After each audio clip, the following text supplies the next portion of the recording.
అందరూ గట్టిగా చెప్దాం. హల్లెలూయా. దేవుని పరిశుద్ధ నామానికి మహిమ కలుగుగాక. ఈ ఉదయకాలమందు దేవుని యొక్క సముఖానికి చేరి వచ్చిన మీ అందరికీ మన ప్రభువైన యేసుక్రీస్తు నామంలో శుభ వందనాలను తెలియజేస్తున్నాను. ఈ సమయంలో మనం కొద్దిసేపు దేవుని వాక్యము చదివి ధ్యానించుకుందాం.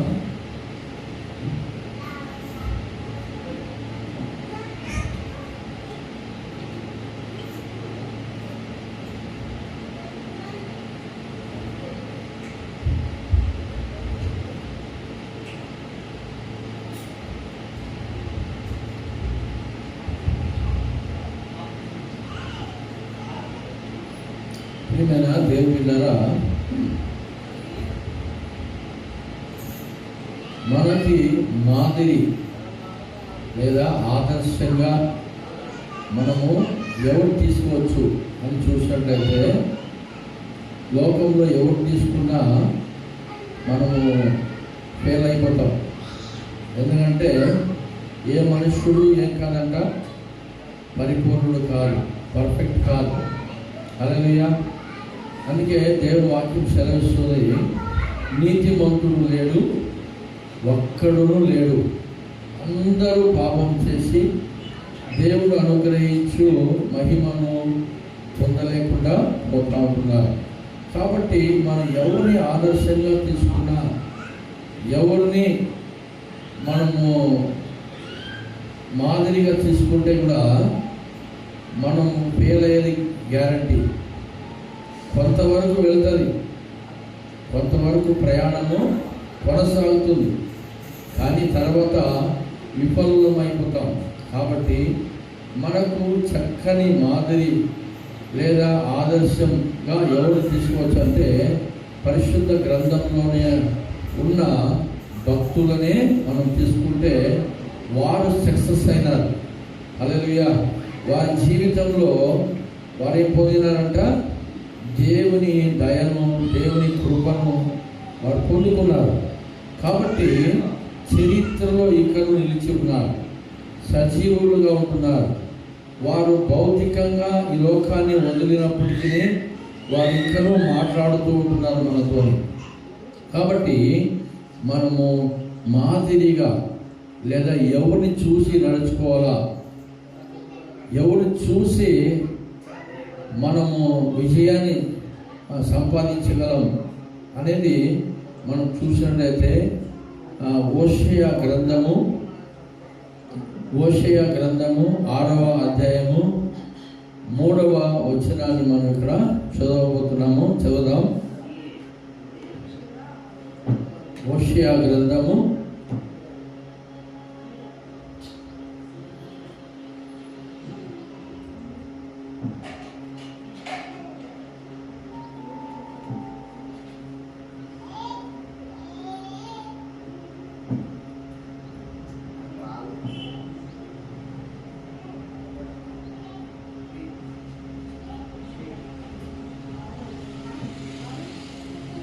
3వ వచనం చదువుదాం.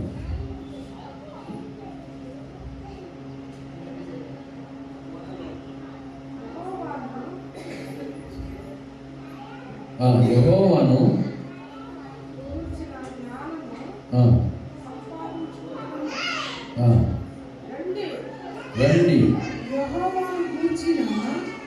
రండి, యెహోవాను గూర్చిన జ్ఞానము సంపాదించుకున్నటకు ఆయన అనుసరించుదాము. రండి తప్పక వచ్చు నీతిని ఆయన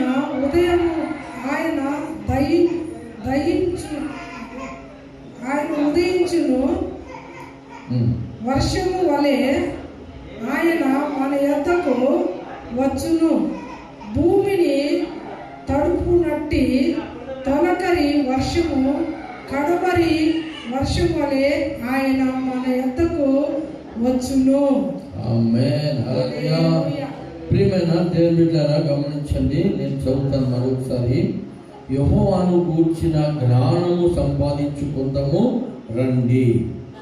ఎవరి గురించి జ్ఞానం సంపాదించుకుందాము? ఎవరి గురించి? దేవుని గురించి, యెహోవాను గురించి, యేసుక్రీస్తును గురించి జ్ఞానమును సంపాదించుకుందాము రండి. యెహోవాను గూర్చిన జ్ఞానము సంపాదించుకున్నటకు ఆయనను అనుసరించుదాము. హల్లెలూయా. ప్రియమైన దేవుని బిడ్డలారా, సామెతల గ్రంథంలో రాయబడినది, జ్ఞానుల సహవాసము చేయవాడు ఏమవుతాడంట? జ్ఞానవంతుడు అవుతాడు. మూర్ఖుల సహవాసం చేసేవాడు ఏమవుతాడంట? చెడిపోతాడు. అంటున్నారా? హల్లెలూయా. జ్ఞాని ఎవరమ్మా అంటే దేవుడే జ్ఞానవంతుడు. ఆమె చెప్పండి. యెహోవాయే జ్ఞానమునకు మూలం.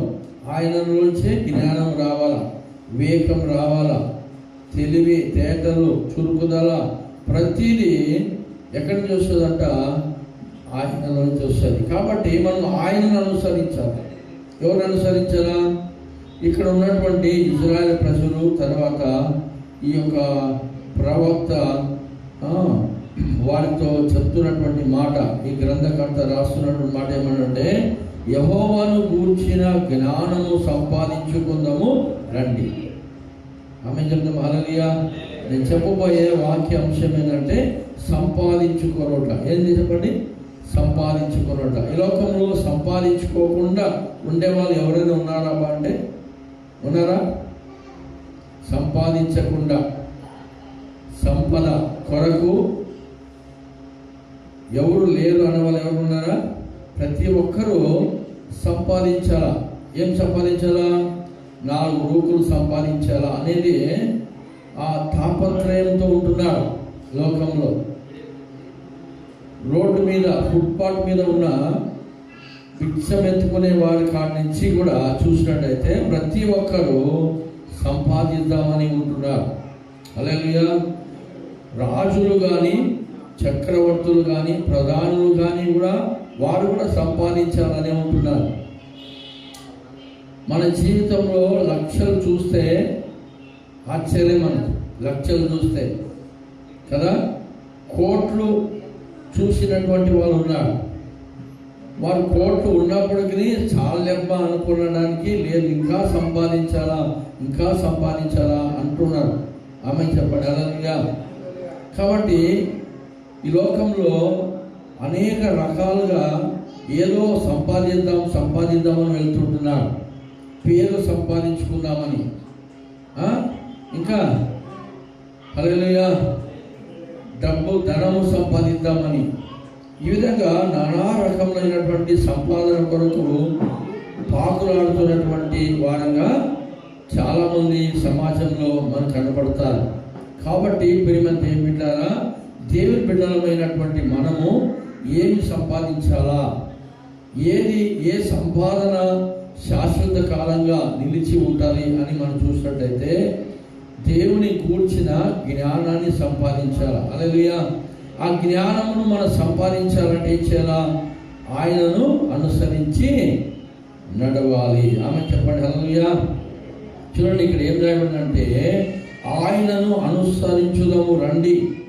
ఉదయము తప్పక వచ్చు రీతిని ఆయన ఉదయించును.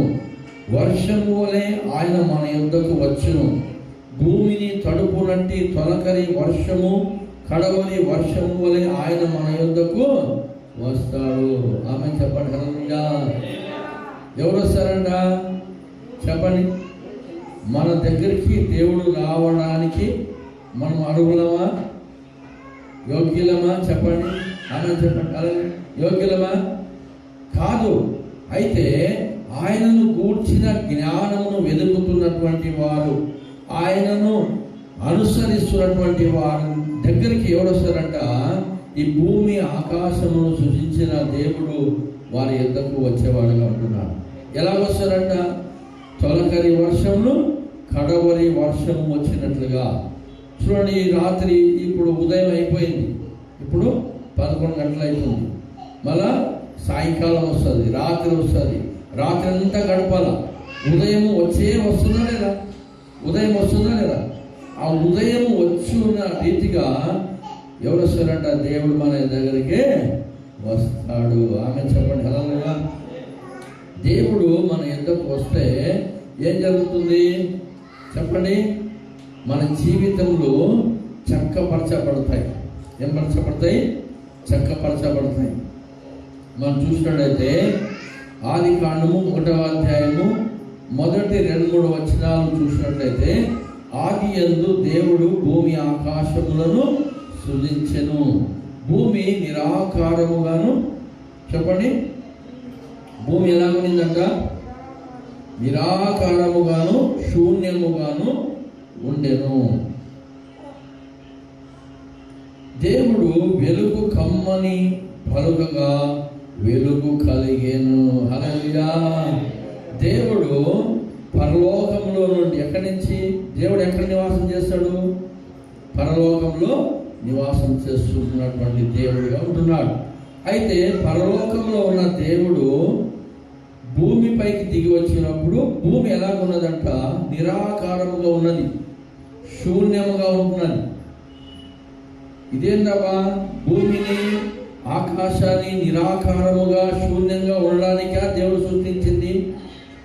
ఇప్పుడు మన కన్నున్నటువంటి పిల్లలు ముక్కు లేదు, ముఖం లేదు, తొండెం లేదు, తోక లేదు అంటే ఎట్లుంటుంది కదా? ఇష్టపడతామా? ఏ తల్లి అయినా కానీ తండ్రి కానీ ఇష్టపడతారా? అటువంటి బిడ్డని ఇష్టపడతారా? పడతారా? హల్లెలూయా. దేవుడు చూసినప్పుడు భూమి ఎలా ఉన్నదంట?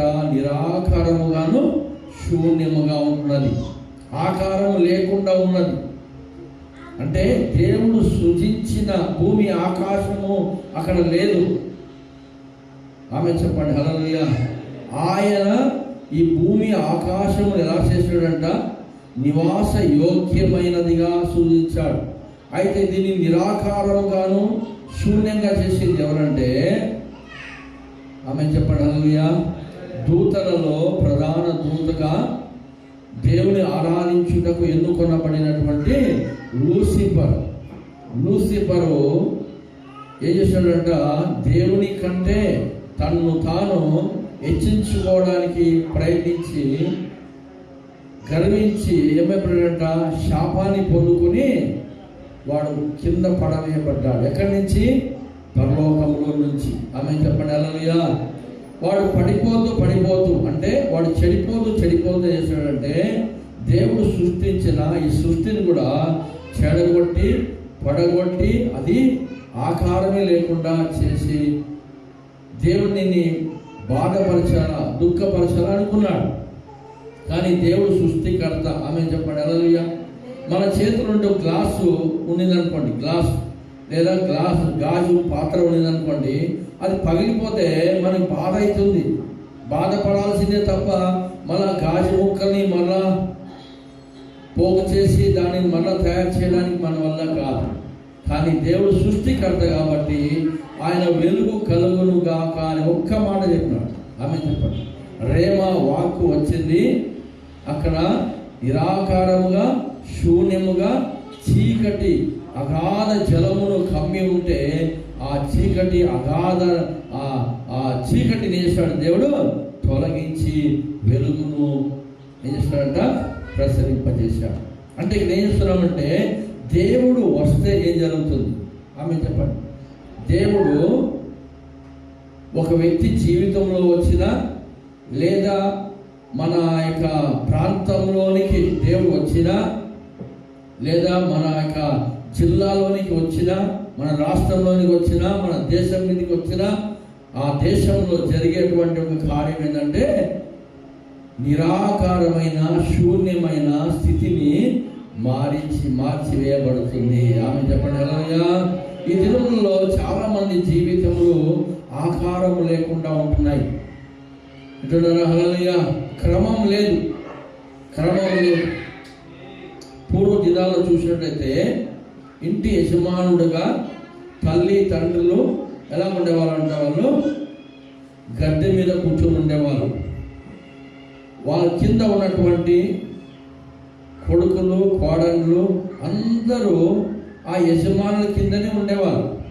యజమానులు మీరిపోయేవాళ్ళు కాదు. ఈ రోజుల్లో అటువంటి కుటుంబము మనం చూడగలుగుతామా? చాలా అరుదు అంటే ఎక్కడో ఒక చోట, ఎట్లున్నారా హల్లెలూయా, ఎక్కడో ఒక చోట, అక్కడ కూడా సమాధానం ఉండదు, నెమ్మది ఉండదు, కొంచెం గలిబిలి ఉండే ఉంటుంది అన్నమాట. ఉమ్మడి కుటుంబం అంటారు దాన్ని, ఏమంటారు? ఉమ్మడి కుటుంబం. అందరూ ఒకే ప్రాంతంలో కూర్చొని భోజనానికి, టిఫిన్కి, రాత్రి డిన్నర్కి ఒకే చోట కూడుకుంటారు. అటువంటిది ఇప్పుడు చూస్తున్నామా? లేదు. అది ఏం చూస్తున్నాం ఇక్కడ? క్రమం లేదు, అక్రమం ఉన్నది. ఆమె చెప్పండి. క్రమం ఉన్నదా? లేదు. ఆమె చెప్పండి. హల్లెలూయా. పరిశుద్ధ గ్రంథంలో మనం చూసినట్లయితే అబ్రహాముతో కూడా అలవర్చబడిన 300 మంది ఉన్నారంట. ఎంతమంది ఉన్నారు? ఎంతమంది? 300 మంది. యాకోబు యొక్క వంశం లేదా ఆయన కుటుంబము 70 మందితో కలిసి ఉన్నారంట.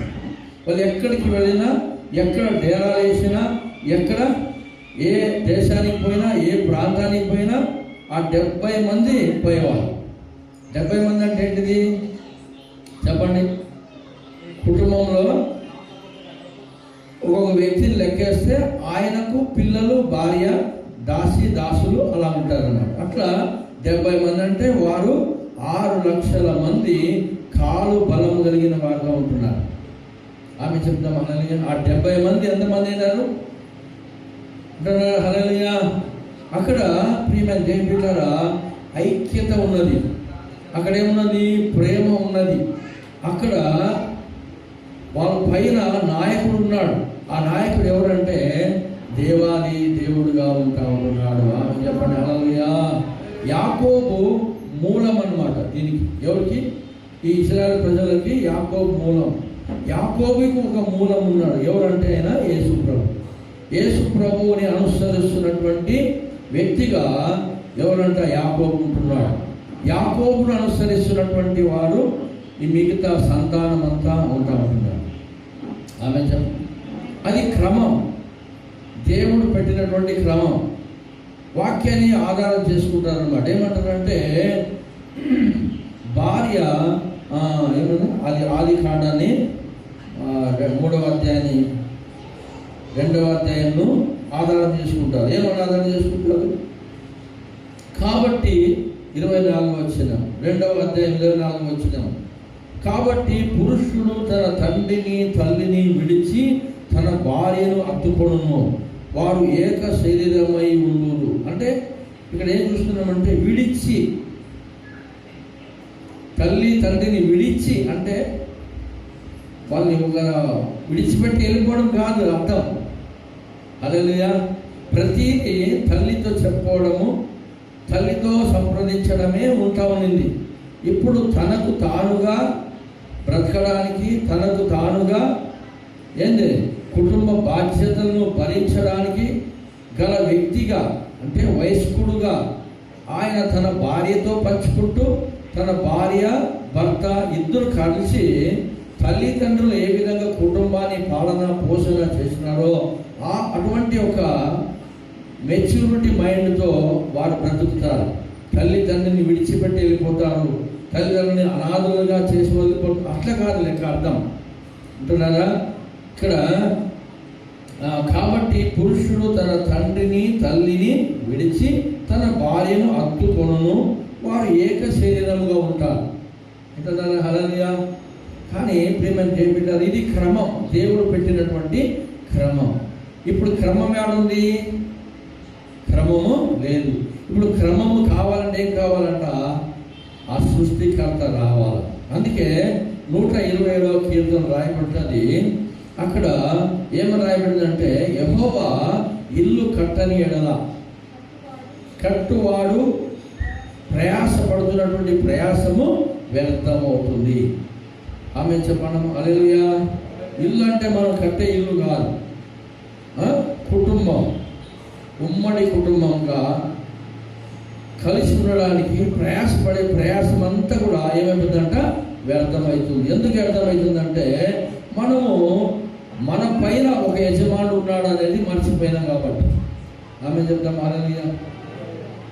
దేవుని ఆశీర్వాదము నిశ్చయముగా చూస్తారు.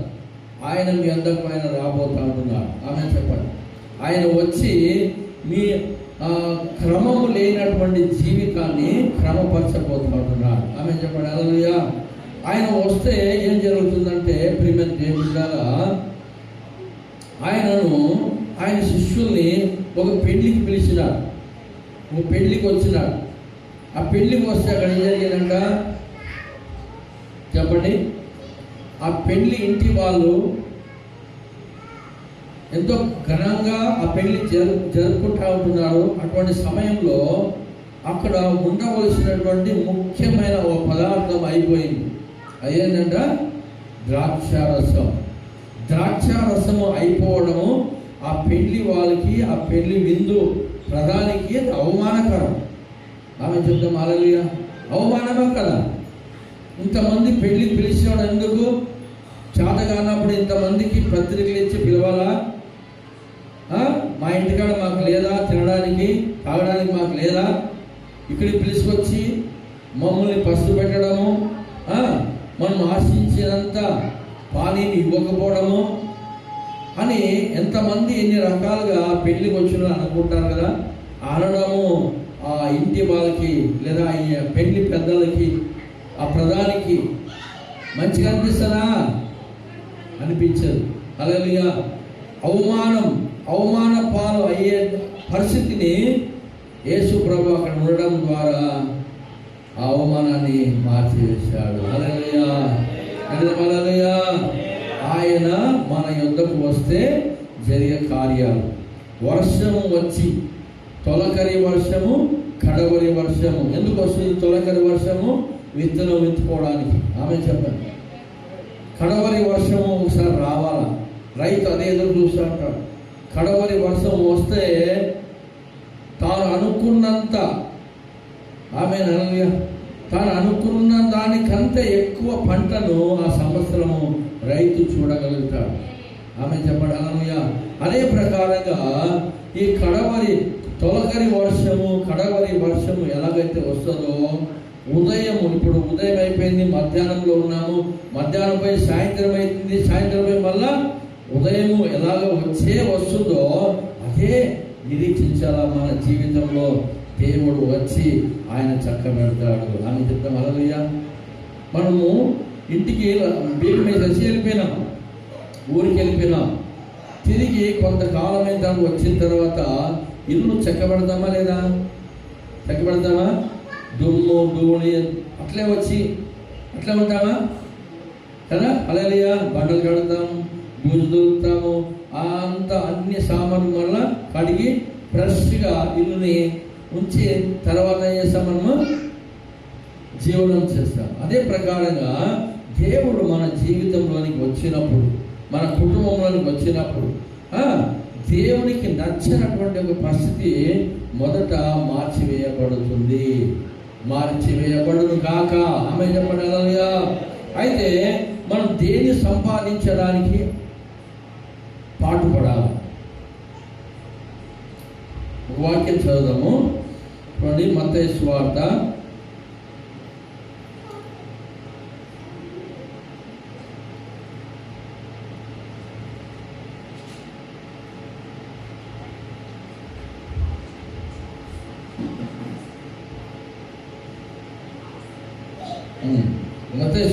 6వ అధ్యాయము. అమ్మా అందరూ గమనించి దేవుని వాక్యం పైన మనసు పెట్టండి. 6వ అధ్యాయము 8వ వచనం చదువుదాం.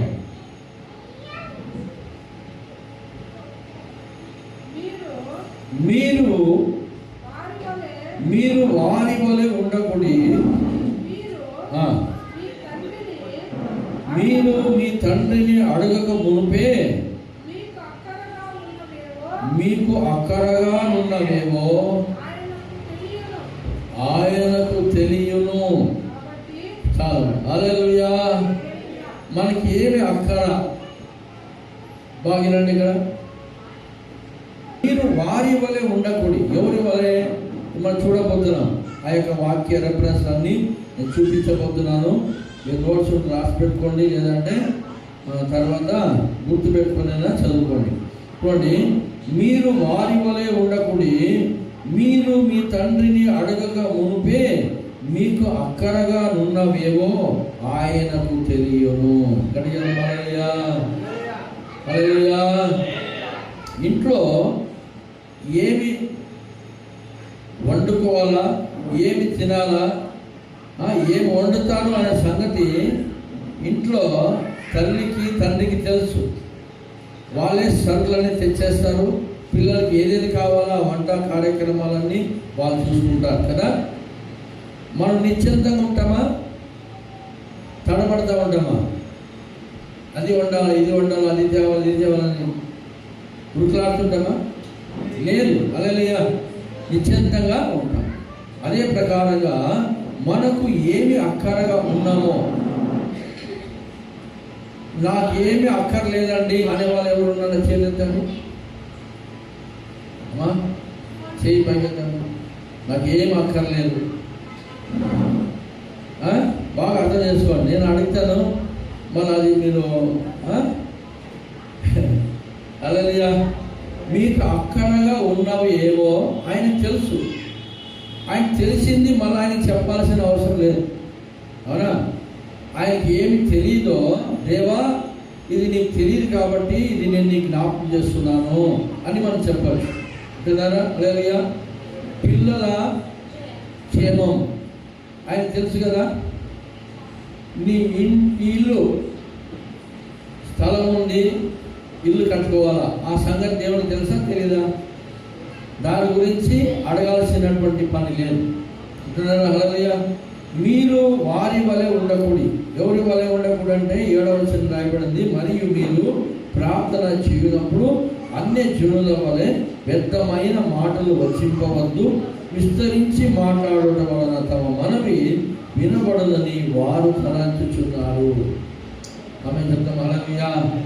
మనం విస్తరించి మాట్లాడొద్దు అంటే మన ప్రార్థనలో అది కావాలా, ఇది కావాలా, ఇది కావాలా, కచ్చామొచ్చి అని చెప్పి గంట ప్రార్థన చేసి కాలం గడపడం కాదు. కానీ మనకి ఏమి అక్కరగా ఉన్నాయో అవి ఆయనకు తెలుసు, అవి మనకి ఇస్తాడు. ఆమె చెప్పండి. హల్లెలూయా. మనం ఏం వండినామో, ఏ వస్తువులైతే మనం తెచ్చినామో పిల్లల కొరకని, అది పిల్లలకి ఇవ్వకుండా దానిని వ్యర్థంగా చేస్తామా? చిన్న పిల్లలకి సైకిల్ కావాలి, చిన్న సైకిల్ అవసరం ఉంటుంది. ఆ సైకిల్ తెచ్చి వాడు ఆ సైకిల్ తొక్కి దాంట్లో ఆనందించకుండా ఆ సైకిల్ దాచిపెడతామా? అంటున్నారు. హల్లెలూయా. చిన్న పిల్లలకి చిన్న సైకిల్ తెస్తాము. ఆ సైకిల్ని ఎలాగైనా కష్టపడి వాళ్ళు సైకిల్ నేర్చుకోవాలా, తొక్కాలా, వాళ్ళు అందులో ఎంజాయ్ చేయాలా, అది మనం చూడాలా అనేది మనకి ఆశ ఉంటుంది. అవునా కదా? హల్లెలూయా. మనం వాడు వయసు కూడా అయ్యేంత వరకు ఆ సైకిల్ దాచిపెడతామా? దాచిపెట్టాం. అంటే మన ప్రయాసం, మన ఆరాటం ఏంటిదంటే వాళ్ళు తొక్కాలా, స్వతంత్రంగా తొక్కాలా, అందులో వాళ్ళు ఎంజాయ్ చేయాలా, ఆ ఎంజాయ్ని చూసి మనం ఆనందించాలనేది ఎట్లయితే ఉంటుందో, దేవుడు మన కొరకు సిద్ధపరిచి ఉంచిన ప్రతిదీ మనకే ఇవ్వకుండా ఆయన చేయడంట దాచిపెట్టాడు. దాని గురించి మనం చింతించాల్సిన పని లేదు. మనం చేయాల్సింది దేని కొరకు పాటలాడాలా, దేని కొరకు కష్టపడాలా అని చెప్పి ఇక్కడ రాయబడిందంటే జ్ఞానము. ఆమె చెప్పండి. హల్లెలూయా. చూడండి, ఇంకొక వాక్యం చదువుదాము. యెషయా గ్రంథము 5వ అధ్యాయము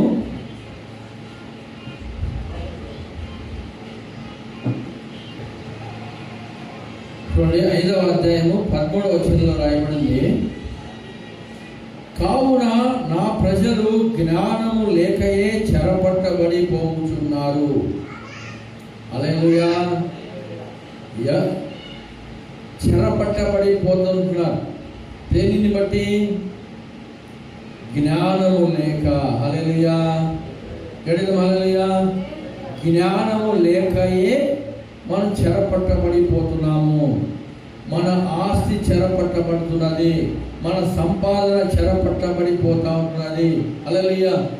మనము ఆస్వాదించి ఆనందించాల్సిన ప్రతిదీ ఏమైపోతుందంట?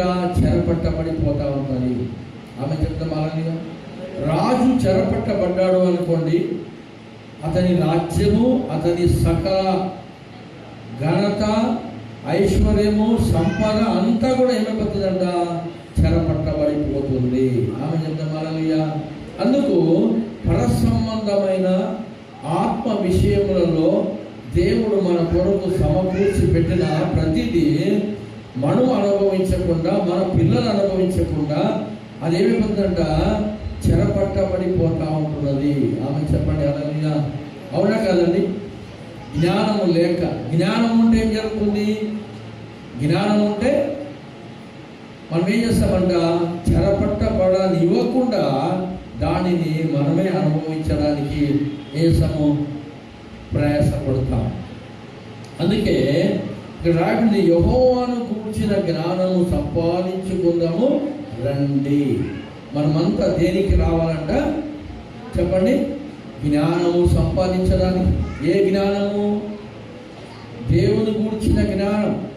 జ్ఞానము అంటే రెండు రకాలు ఉన్నాయి. జ్ఞానం భూ సంబంధమైన జ్ఞానం ఉన్నది, పర సంబంధమైన జ్ఞానం ఉన్నది. ఏ జ్ఞానాన్ని సంపాదించాలా? చూడండి, ఇక్కడ ఇద్దరు వ్యక్తుల్ని మనం చూడబోతున్నాము. ఇక్కడ యెషయా రాజులు రాసిన 2వ గ్రంథము 5వ అధ్యాయము 26వ వచనం కూడా మనం చదవాలి. ఇక్కడ రాజులు 2వ గ్రంథము 5వ అధ్యాయము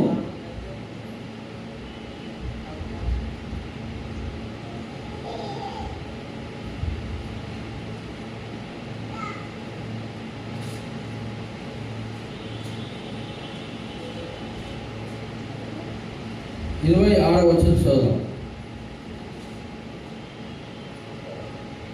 బాగా వినండి ప్రియమైన దేవుని బిడ్డలారా. చూడండి, అంతటా ఎలీషా వానితో, ఆ మనుష్యుడు తన రథము దిగి నిన్ను ఎదుర్కొనుటకు తిరిగి వచ్చినప్పుడు నా మనస్సు నీతో కూడా రాలేదా? ద్రవ్యమును, వస్త్రములను, ఒలివ చెట్ల తోటలను, ద్రాక్ష తోటలను, గొర్రెలను, ఎడ్లను, దాసీలను సంపాదించుకొనుటకు ఇది సమయమా? హల్లెలూయా. హల్లెలూయా. ఎలీషా అంటే ఎవరంటే? ప్రవక్త. దేవుని చేత ఎన్నుకొనబడినటువంటి అభిషిక్తుడైన అభిషేకం పొందినటువంటి ప్రవక్త. ఈయన గేహాజీ అనే ఒక వ్యక్తి ఉంటున్నాడు. ఆయన ఎవరంటే ఆ ప్రవక్తకి శిష్యుడు అనమాట. ఒకే చోట తింటున్నారు, ఒకే చోట నివాసం చేస్తుంటున్నారు. అయితే ప్రియమైన దేవుని బిడ్డలారా, ఎలీషాకు తెలుసు ఏం లేదు, వారికి ఇక లోక జీవనమైన సంపాదన లేదా ఫైనాన్షియల్ ప్రాబ్లము, ఇంకా తోటలు లేవు, సేన్లు లేవు, గొర్రెలు లేవు, గొడ్లు లేవు అనే సంగతి ఎవరు తెలుసు? ఎలీషా ప్రవక్తకు తెలుసు. అదే ప్రకారంగా గేహాజీ అనే వ్యక్తి కూడా తెలుసు ఆర్థికమైన పరిస్థితుల గురించి. అంటున్నారా? హల్లెలూయా. యేసు ప్రభు కాలంలో చూసినట్టయితే యేసు ప్రభువుతో కూడా 12 మంది శిష్యులు ఉంటున్నారు.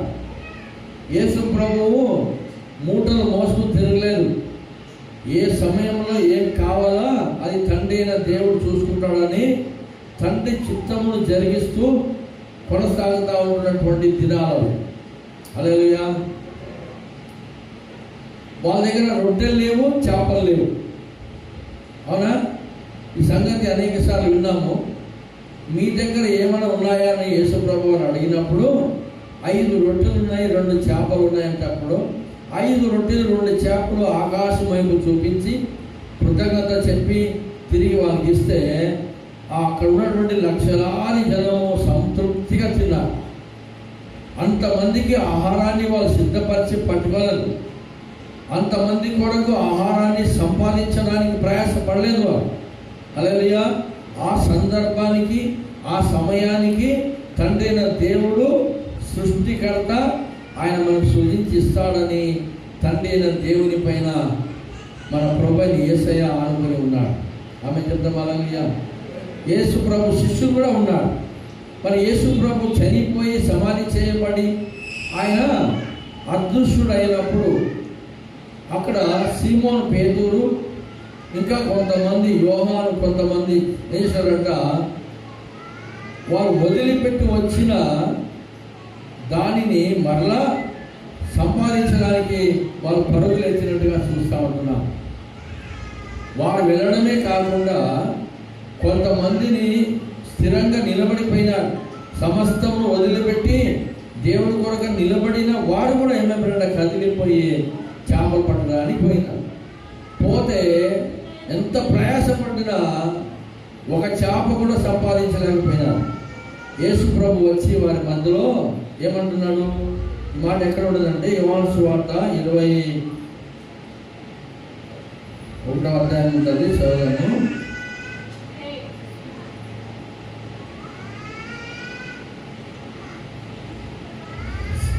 మూడవ వచనం నుంచి, సీమోను పేతురు నేను చేపలు పట్టబోదునని వారితో అనగా వారు మేమును నీతో కూడా వచ్చేదామని. వారు వెళ్ళి దోణి ఎక్కిరి, కానీ ఆ రాత్రి ఏమీ పట్టలేదు. సూర్యోదయం అగుచుండగా యేసు ధరిని నిలిచాను. అయితే ఆయన యేసు అని శిష్యులు గుర్తుపట్టలేదు. యేసు పిల్లలారా భోజనమునకు మీ వద్ద ఏమైనా ఉన్నదా అని వారిని అడగగా లేదని వారు ఆయనతో చెప్పిరి. అప్పుడు ఆయన దోణి కుడి పక్కన వల వేయుడి, మీకు దొరుకునని చెప్పాను కనుక వారు అలాగూ చేయగా చేపలు విస్తారంగా పడినందున వల లాగలేకపోయేది. కాబట్టి యేసు ప్రేమించిన శిష్యుడు ఆయన ప్రభువు సుమి అని పేతురుతో చెప్పాను. హల్లెలూయా, హల్లెలూయా. వీటన్నిటిని వదిలేసి వచ్చినారు. వాళ్ళ వృత్తి, వాళ్ళ యొక్క ఏంటంట జీవన విధానం అంతటిని వదిలేసి యేసు ప్రభువు వెంబడి 3.5 సంవత్సరము యేసుక్రీస్తుతో కూడా జీవనం కొనసాగించినారు. యేసు ప్రభువు లేకపోయేసరికి ఏం చేశారంట, వీళ్ళు మరలా చేపలు పట్టడానికి లోకరీతిని సంపాదించుకోవడానికి బయలుదేరినారు. వారు వెళ్ళడమే కాకుండా సమర్పణ కలిగి ఉన్న వారిని కూడా వేశారంట గెలికినట్టుగా చూస్తూ ఉంటున్నాం. కాబట్టి ప్రియమైన ఏంటంటారా, ప్రయాసపడ్డా వదిలి ఎందుకు రావాలా కదా, అట్లనే యేసుప్రభువు వెంబడించేది ఉండే. వదిలేసి వచ్చినారు, మరలా వదిలిన దానిని పొందుకోవడానికి పోయినప్పుడు వాళ్ళకి ఏమీ దొరకలేదు. అంటే ప్రియమైన ఏంటంటారా,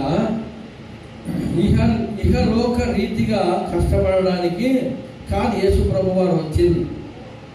ఈ లోక రాజ్యాలు స్థాపించడానికి కాదని వచ్చింది, పరలోక రాజ్యాన్ని మన మధ్యలోనికి తీసుకుని వచ్చాడు. ఆమె చెప్పమలయ్యా. మనం పరలోకానికి ఎక్కిపోలేము కాబట్టి పరలోక నివాసి అయిన ఆ యేసుక్రీస్తు ప్రభు భూలోకానికి ఆయన రాజ్యాన్ని, ఆయన లోకాన్ని మన మధ్యలో తెచ్చిపెట్టాడు. ఆమె చెప్తామా హల్లెలూయా, హల్లెలూయా. ఇప్పుడు ఎవరైతే యేసుక్రీస్తుని నమ్ముకొని ఆయనతో ఆయన చిత్త ప్రకారంగా జీవిస్తుంటారో వాళ్ళు పరలోకంలో ఉంటున్నారు. ఆమె చెప్తామా హల్లెలూయా. వాళ్ళు దేవుని రాజ్యంలో ఉంటున్నారు. వారు కళ్ళు మూస్తే ఎక్కడ ఉంటున్నారు? వాళ్ళు పరలోకంలో ఉంటున్నారు. వారికి నిత్య నరకానికి పాతాళానికి ఎటువంటి సంబంధం లేకుండా తెగదెంపుడు చేసుకుని వారు దేవుని రాజ్యంలో ఉంటున్నారు. ఆమె చెప్తాం హల్లెలూయా.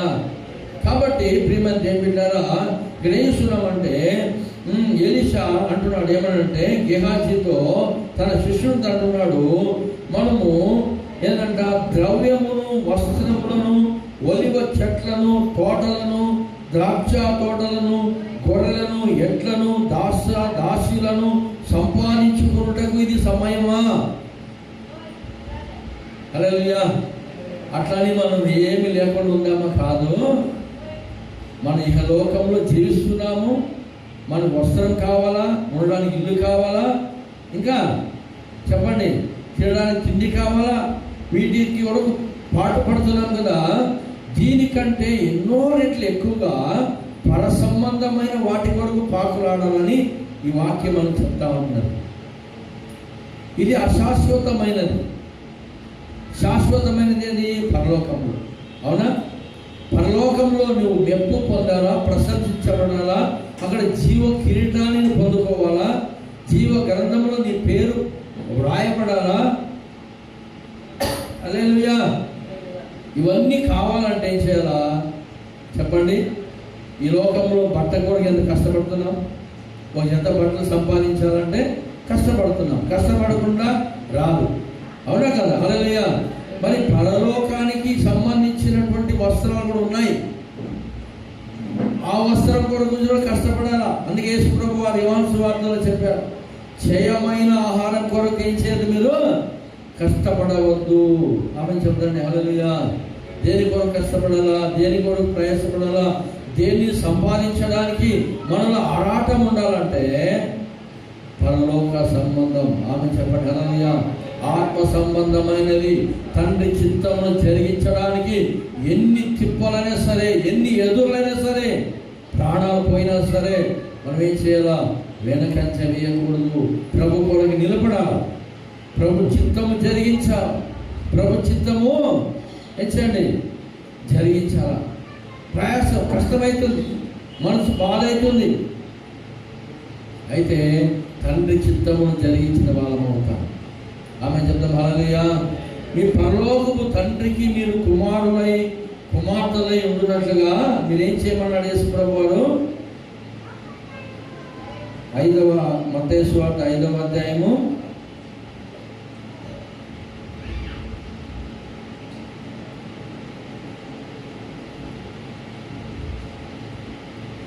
44వ వచనం. మత్తయి సువార్త 5వ అధ్యాయము 44వ వచనం చదువుదాము. నేను మీతో చెప్పున్నదేమనగా, మీరు పరలోకమందున్న మీ తండ్రికి కుమారులై ఉండునట్లు మీ శత్రువులను ప్రేమించుడి, మిమ్మల్ని హింసించు వారి కొరకు ప్రార్థన చేయుడి. హల్లెలూయా. 2 విషయం చేయమంటాడు. పరలోకపు తండ్రికి కుమారులము కుమార్తెలమై ఉండాలంటే ఉండాలా, ఉండకూడదా? ఈ భూ సంబంధమైన ఈ భూయాత్రని ముగించుకొని అట్లా గడిచిపోదామా? ఆమె చెప్తాను. హల్లెలూయా. పరిశుద్ధ గ్రంథంలో కొన్ని పేర్లు రాయబడలేదు.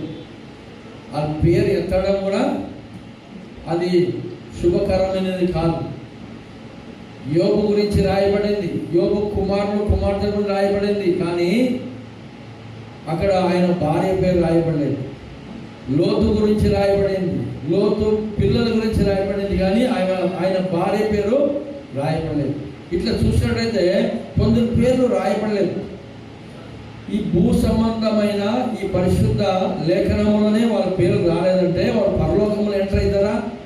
ఎంటర్ కానీ కాదు. హల్లెలూయా. అయితే మన పేర్లు పరలోకపు తండ్రి, ఆయన కుమారులము, ఆయన కుమార్తెలము అని నోట చెప్పుకుంటే కాదు, ఆయన అంగీకరించాలా. ఆమె చెప్పండి. హల్లెలూయా. ఈయన నా కుమారుడు, ఈయన నా కుమార్తె అని ఆయన అంగీకరించి మన పక్షంగా ఆయన నిలబడాలి. ఆమె చెప్పండి. హల్లెలూయా. అది ఎప్పుడు జరుగుతుందంట? శత్రువుని ప్రేమించాలి. శత్రువులు అంటే మనల్ని విరోధించినటువంటి వారు, మనం హృదయాన్ని గాయపరిచినటువంటి వారు, మన వస్తువుని దోచుకున్నటువంటి వారు, ఎవరైనా సరే వారు మన విరోధంగా శత్రుత్వాన్ని పెంచుకున్న వారికి ఏం చేయాలంటే మనము వాళ్ళని ప్రేమించాలి. ఎవరిని ప్రేమించాలా? అందుకే యేసయ్య అన్నాడు, నిన్ను ప్రేమించేవానే నువ్వు ప్రేమిస్తే నువ్వు పెద్ద చేసింది ఏముంది అక్కడ అంటున్నాడు. హల్లెలూయా. నిన్ను ప్రేమించేవానే ప్రేమిస్తే ఎక్కువ ఏం చేసినట్టు నువ్వు? అవునా? ఎక్కువ చేసినట్టుగా నీ లెక్కలో రావాలంటే ఏం చేయాలంట? నీ శత్రువులు కూడా నువ్వు ప్రేమించాలి. నిన్ను ప్రేమించేవాడిని ద్వేషించాలని కాదు, నిన్ను ప్రేమించేవాడిని ప్రేమించాలా. అదే ప్రకారంగా నీ శత్రువులు కూడా ఏం చేయాలంట? ప్రేమించాలా. ఆమె చెప్పండి. హల్లెలూయా. అంతేకాకుండా హింసించేవారు చాలామంది నానా రకాలుగా హింసిస్తూ ఉంటారు. ఆ హింసించే వారి కొరకు మనం శాపనార్థాలు పలకొద్దు. శాపం పలికితే మనకే రివర్స్ వస్తుంది. బాల్ తీసుకుని వాడికి పాపంగా ఇసురు కొట్టాడు. బాల్ ఉంటుంది కదా, బాల్ తెలుసా లేదా? వాడికి కొడితే ఏమవుతుంది? మళ్ళీ మనకే కదా. చిన్నప్పుడు తెలియక బస్సు టైర్కి రాయి తీసుకుని కొట్టిన క్షణమే నా బుర్ర పగిలిపోయింది, నాకు. అందుకే శాపాలు పెట్టద్దు. హింసించే వారిని నువ్వు దీవించువాలి. హల్లెలూయా. వారి కొరకు ప్రార్థన చేయి. దీవించడానికి చేత కాదా ప్రార్థన చేయి. దేవా, వారి మనోనేత్రాలు తెరవనైనా, వారిని సంధించునైనా, వాళ్ళలో కట్టిన ఆత్మను వెళ్ళగొట్టనైనా అని కన్నీరు మున్నీరుగా ప్రార్థన చేయి. దేవుడు కార్యం చేశాడు. ఆమె చెప్పండి. కానీ హల్లెలూయా. పరలోకపు తండ్రి ఆయనకు కుమారులము కుమార్తెలము అని ఆ పేరును సంపాదించారు. అప్పుడు పరలోకంలో ఉన్న సర్వస్వము ఎవరిదైతుందంట? మనకు. ఆమె చెప్తాం. హల్లెలూయా. కాబట్టి ప్రియమైన దేవుని బిడ్డలారా, చెప్పుకుంటూ వెళ్తే చాలా విషయాలు ఉన్నాయి. ఇక్కడ ఈ ఇద్దరు వ్యక్తులలో కూడా చూసినప్పుడు ఎలీషా ప్రవక్త అంటున్నాడు గురువుగా, ఏమంటున్నాడంటే, వాళ్ళ మంచి పని చేసినావురా నువ్వు. నేను మోమాట పడితే ఆ వెండి వస్త్రాలు ఆ నగలు తీసుకోవడానికి శిష్యుడిగా నువ్వు మంచి పని చేసావని మెచ్చుకోలేదు. ఏమంటాడంటే గర్దిస్తా ఉంటున్నాడు. ఆమె చెప్తాం. అలాగే ఏం చేసినాడంట? సంపాదించే సమయంలో సంపాదిద్దాం, దానికి ఒక కాలం ఉన్నది, దానికి ఒక సమయం ఉన్నది. ఆమె చెప్పండి. హల్లెలూయా. అయితే గొర్రెలను, ఎడ్లను, దాసీలను, సుఖ సంపదలను ఇవన్నీ సంపాదించడానికి ఒక సమయం ఉన్నది. ఆ సమయంలో మనం సంపాదిద్దామంట. ఇప్పుడు కాదు. నీవు నాకు అబద్ధం ఆడి చేసావు, ఆయన దగ్గర పై చేసావు, నయమాన్ దగ్గర తెచ్చుకున్నావు. అందుకు ఆయనకు ఉన్నటువంటి కుష్ఠరోగము నీకు నీ వంశానికి వచ్చింది. అంటే ఈరోజు గేహాజీ సంతానముగా ఉంటున్నారు భూలోకంలో. ఆమె చెప్పండి. హల్లెలూయా. ఎవరు? కుష్టి రోగులంతా. ఆమె చెప్పండి. ఈయన చేసింది ఒక్కడే తప్పు. ఎవరు చేసింది? గేహాజీ చేసినటువంటి తప్పు ఒక్కడే. కానీ అక్కడ ఏం జరిగింది తెలిసిన? ఆయన ఇంటికి అంతటికి, తన వంశానికే ఆ కుష్టి రోగాన్ని తెచ్చిపెట్టున్నాడు. ఆమె చెప్తాం. హల్లెలూయా. కాబట్టి అటువంటి శిక్ష, అటువంటి దోషము మన మీదకి, మన పిల్లల మీదకి రాకుండా ఉండునట్లుగా మనం లోకంలో జీవిస్తున్నప్పటికీ మనం ఏం చేయాలంట? మనం ఈ లోకస్తులము కాదు అనే సంగతిని మనం జ్ఞాపకం పెట్టుకోవాలి. ఆమె చెప్పండి. హల్లెలూయా. మనది ఈ లోకం కాదు అంటే ఈ లోకం కొరకు మనం పాకలాడాలి. మనది లోకము, ఇల్లు నాది, ఆస్తి నాది, పొలము నాది, మీరు మనుషులు నా వాళ్ళు అట్లా అనుకుంటే ఏమవుతుందంట? ఇంకా బ్రతకాలని, ఈ లోకం కొరకు పాటుపడాలని ప్రయాస పడాల్సి వస్తుంది. అయితే మన నివాస స్థలం ఏదంట? పరలోకము. ఆమె చెప్పండి. హల్లెలూయా. మనం క్రీస్తుతో కూడా లేపబడి ఉన్నాం. మనము భూలోకంలో ఉన్నప్పటికీ భూ సంబంధులము కాదు, పర సంబంధులమై ఉన్నాం. కాబట్టి మన యొక్క దృష్టి లేదా మన మనస్సు, మన యొక్క ఆరాటము దేని గురించి ఉండాలంట? పరలోకం కొరకు ప్రయాసపడాలి. ఆమె చెప్పండి. హల్లెలూయా. గడియలు. హల్లెలూయా. ఈ లోకంలో పెళ్ళి అయిన తర్వాత నెక్స్ట్ ఏం చేస్తారు? దేని కొరకు ప్రయాసపడతారు? అమ్మా, మొదట పెళ్లి కావాలా, ప్రార్థన చేయండి, పెళ్లి కావాలా, ప్రార్థన చేసి సంబంధం రావాలా, పెళ్ళి అయిపోయినాక ఏమైంది? నెక్స్ట్ పిల్లలు కావాలి. పిల్లలు అయినాక మంచి స్కూల్లో చదవాలి. మంచి స్కూల్లో చదివినాక వాడు పెద్ద కావాలి. తర్వాత ఉద్యోగం సంపాదించాలి. తర్వాత వానికి పెళ్లి కావాలి కదా. దీని కొరకే ఈ జీవిత కాలం అంతా గతించిపోకూడదు. పరలోకం గురించి కూడా ప్రయాసపడాలి. ఆమె చెప్పండి. హల్లెలూయా.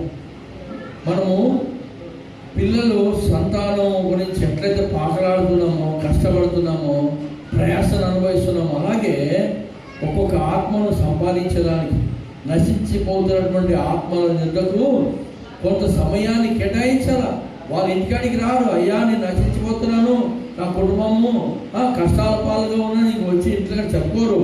మనం వెళ్ళాలా, వెళ్ళి ఆ యొక్క కంపల్లో చిక్కులుకున్నటువంటి గొర్రెల కాపరి అలలియా దాన్ని విడిపించి తెచ్చినట్లుగా మనం కొంత ఒక సమయాన్ని కేటాయించి వెళ్ళి స్వార్థ ద్వారాగా, మన సాక్ష్యం ద్వారాగా ఆమె చెప్పడం అలలియా దేవుడు చేసిన ఉపకారాలు వారితో పంచుకోవడం ద్వారాగా దేవుని వద్దకు వారు నడిపించారు. ఆమె చెప్పడం అలలియా ఆ ప్రకారంగా ఈ భూ సంబంధమైన శారీరకమైన సంతానం నీకు ఎలాగైతే ఉన్నారో అలాగే ఆత్మ సంబంధమైన సంతానం కూడా నీకు ఉండాలి.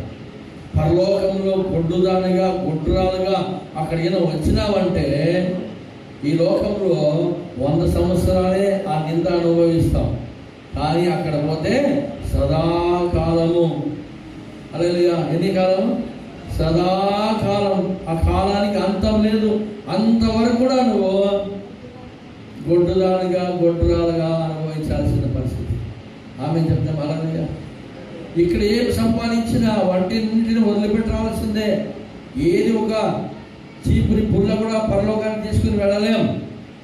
ఏదైనా కానీ పరలోకం గురించి ఇక్కడ నువ్వు కష్టపడి నీ ధనము, నీ సమయము, నీ బలమును ఖర్చు పెడతావో అది అక్కడ చేర్చబడుతుంది.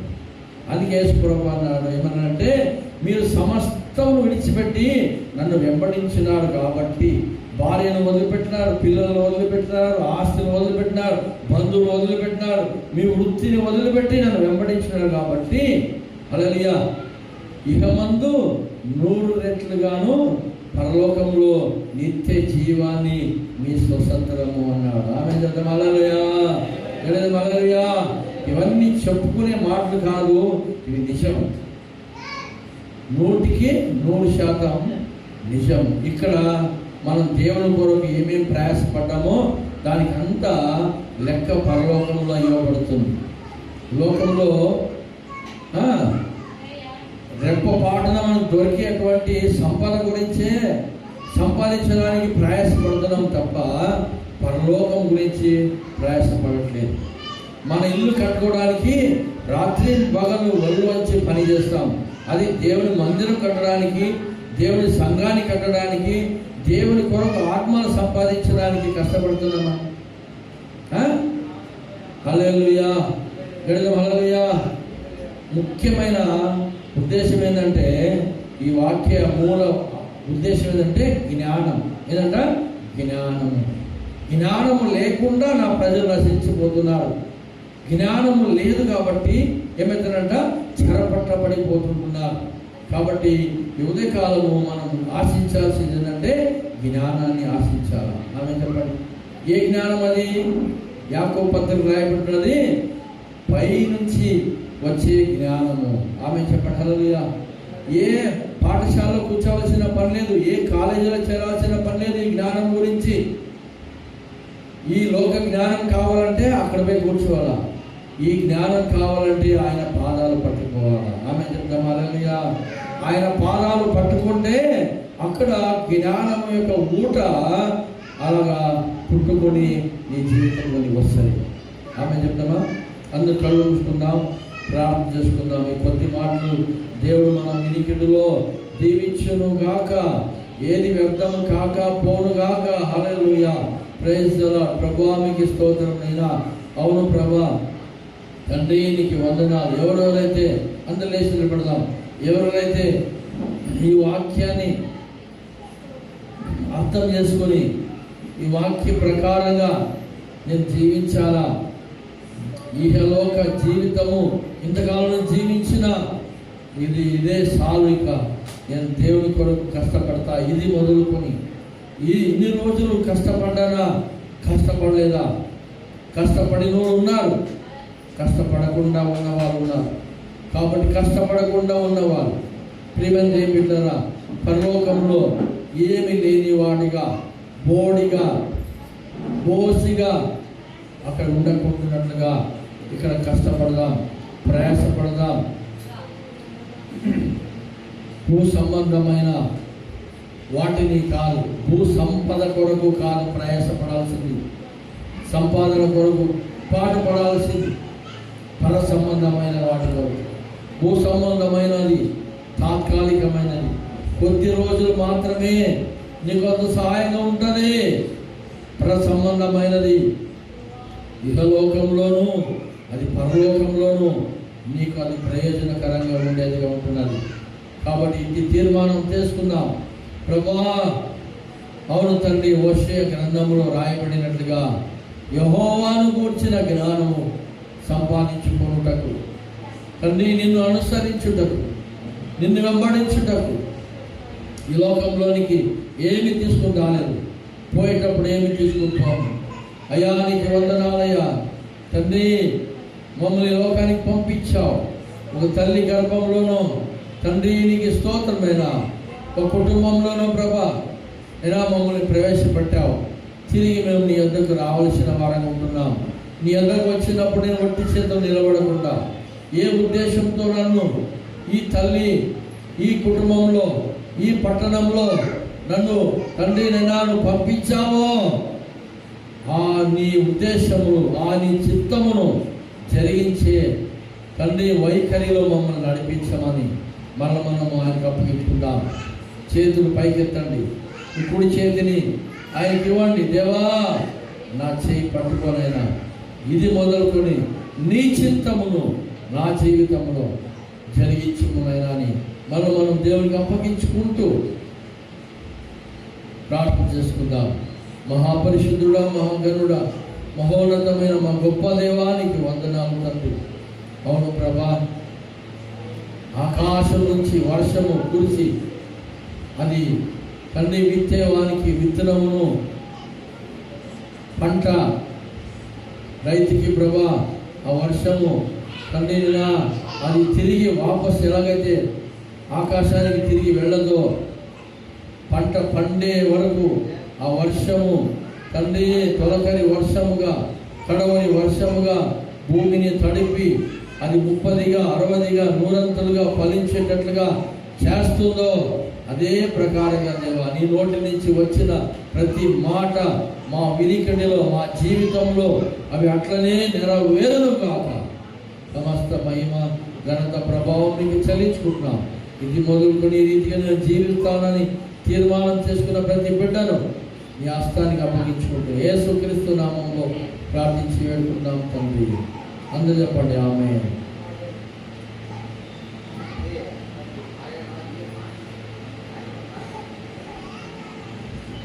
హల్లెలూయా. చక్కటి వర్తమానంతో దేవుడు మనల్ని మాట్లాడినటువంటి దేవునికి, మన దాసుని మరుగుపరిచి మాట్లాడినటువంటి దేవుణ్ణి చప్పట్లు కొట్టి మాట్లాడాలా లేదా? దేవుడు మాట్లాడాలి, ఆయనకే మహిమ కలుగును గాక. నిజంగా ఈరోజు వర్తమానము దేవుడు ఆయనే మాట్లాడినాడు.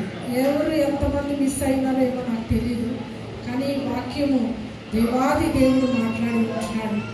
ఈ వాక్యము విన్న మీరు అదే రీతిగా జీవించినారనుకోండి, అద్భుత రీతిగా గొప్ప ఆశీర్వాదాలు పొందుతాం. లేదంటే అది ఉన్నది చూడ, యేసు ప్రభు చెప్పాడు, విత్తనాలు విత్తుతున్నప్పుడు, అంటే విత్తనం విత్తుతున్నప్పుడు కొన్ని విత్తనాలు ముళ్ళ పొదల్లో పడ్డాయంట, కొన్ని విత్తనాలు త్రోవ పక్కలో పడ్డాయి, కొన్ని విత్తనాలు రాతి నేలలో పడ్డాయి, కొన్ని విత్తనాలు మంచి నేలలో పడ్డాయి. ముళ్ళ పొదలో పడ్డాయి, రాతి నేలలో పడ్డాయి, త్రోవ పక్కన పడ్డాయి. కొన్ని విత్తనాలు మంచి నేలల్లో పడ్డాయి. అంటే వాక్యమును విని, మంచి నేల అంటే ఏం తెలుసునమ్మా? వాక్యము విని మంచి మనసుతో అంగీకరిస్తారు చూడు, వాళ్ళు మంచి నేల. మీరు బాగా అర్థం చేసుకోండి. వాక్యం విని దాన్ని అర్థం చేసుకుని దాని ప్రకారంగా జీవించే వాళ్ళు మంచి నేల. అలాంటి వాళ్ళు కొద్దిగానే ఉంటారు. ఏడో సంఘంలో ఒక 5 మందో 6 మందో లేదంటే 2, 3 ఉంటారు, ఎక్కువ ఉండదు. ఎక్కువ ఎలా ఉంటుంది తెలుసా? ఐకిక విచారం, అంటే ముళ్ళ పొదలో పడిన విత్తనాలు లాగా ఉంటారు. అంటే ఐకిక విచారం, ఈ లోక విషయాలు విచారాలు వాక్యం విన్నా పోనీయరు లోపలికి. అంటే ఎక్కడున్నారంటే ఐక్యంగా విచారంలో పడిపోయి ఉన్నారు కాబట్టి ఆ వాక్యం వాళ్ళలోకి పోదు, ఫలించదు, అది నిష్ఫలమైపోతుంది, ఫలించదు అది. ఇంకా రెండోది, మూడవ విత్తనం ఏంటి చెప్పండి? రాతి నేల. వింటారు కానీ కొద్ది రోజులే, కొంచెంసేపే, మళ్ళీ ఏమవుతారు? వేరు లోతుగా పోదనమాట. అది వేరు, ఆ వాక్యం అనేది లోతుగా పోనివ్వరు. అది బయటికి అంటే అనుమానము, సందేహము, వీటి ద్వారా ఏమవుతుంది? బండలాగా అడ్డం వచ్చేస్తుంది. వాక్యం లోతుగా పోనీయకుండా ఆ బండలాగా అడ్డం వస్తుంది. ఇంక ఆడపోతే చెప్పు ఫలించడానికి వీలేదు, ఎండిపోతుంది చెట్టు. నాలుగో విత్తనం ఏంటి తెలుసా? త్రోవ పక్కన. వింటారు, వాక్యం వింటారు, విన్న వెంటనే ఏం చేస్తారో మర్చిపోతారు. అసలు ఆ వాక్యాన్ని లోపలికి పోనీయకుండా అది బయటికే వెళ్ళిపోతూ ఉంటుంది అనమాట. పక్షులు వచ్చాక సాతాను వచ్చే వాక్యమును అజాగ్రత్తగా ఉంటారు కాబట్టి సాతానుడు అలాంటి వాళ్ళ మీద గురి పెడతారు. వాక్యం వింటారు, అజాగ్రత్త, ఏమి వచ్చినా ఉంటే ఇంట్లో ఉన్నా ఉంటే అన్నట్టు వాక్యం వింటారు, కానీ అజాగ్రత్త. వాక్యము పైన ఎక్కువ ఆసక్తి ఉండదన్నమాట. అలాంటి వాళ్ళు ఎవరంటే త్రోవ పక్కన పడిపోవాలి. అలా వాక్యం నిమిత్తం నిర్లక్ష్యంగా ఉన్నారు కాబట్టి సాతానుడు ఆ వాక్యాన్ని ఎత్తుకొని వెళ్ళిపోతారు. అప్పుడు ఏమైంది తెలుసా? వాక్యం లోపల లేదు కాబట్టి ఫలించారు, నిష్ఫలమే, అంతే, ప్రయోజనం ఏం లేదు. ఏదో బందే స్వామి, ఓదే స్వామి, ఏం చెప్పండి? చర్చికి బందే స్వామి, ఓదే స్వామి, ఇంకేం ప్రయోజనం లేదు. ఇలా ఉంటుంది అన్నమాట పరిస్థితి. అందుకనే దేవుడున్నారా, దేవుడు చాలా చాలా ప్రేమిస్తున్నాడు.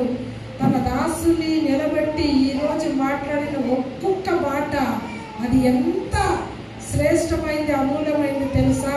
అది ఆత్మీయులకు మాత్రమే అర్థమవుతుంది, శరీరులకు అర్థం కానే కాదు. ఆత్మీయులు మాత్రమే దేవుని స్వరాన్ని వినగలుగుతారు, దేవుని సంతోషపరచగలుగుతారు, దేవుని మహిమపరచగలుగుతారు. శరీరులు దేవుని మహిమపరచలేరు, శరీరులు దేవుని స్వరం వినలేరు. కాబట్టి దేవుడు ఎంత చక్కగా ఆయన మనతో మాట్లాడుతున్న ప్రతి మాటకు మనము నిదానంగా మనసు పెట్టి గ్రహించినట్లయితే కదా చాలా ఎంజాయ్ చేస్తారు. కొంతమంది లోకంలో మాటలు బట్టి ఎంజాయ్ చేస్తారు, కానీ ఆత్మీయులు దేవుని వాక్యాన్ని బట్టి ఎంజాయ్ చేస్తారు. ఈ గురించిన మా ఆత్మలో నేను ఎంత ఆనందిస్తున్నానంటే అంతగా దేవుని మాటలు ఎక్కడ దొరకవండి. ఇలాంటి మాటలు ఏడ లోకంలో దొరకవు. లోకంలో దొరికే మాటలన్నీ ఎలా ఉంటాయి తెలుసా? నిన్ను పిండి పిప్పి చేసి నిన్ను మూలకు నెట్టేసి ఏడ్చుకుంటే కూర్చునేలాగా చేస్తాయి. కానీ దేవుని సన్నిధిలో మాత్రమే, దేవుని మాట మాత్రమే మనం బలపరిచేది. నిజంగా చాలా నలిగిపోయి విరిగిపోయిన మా జీవితాలతో దేవుడు దాసుని మరుగుపరిచి దేవుడు నాతో దేవుడు మాట్లాడి ఉంటున్నారు. దేవుని నామానికే సమస్త మహిమ ఘనత ప్రభావం కలుగునుగా.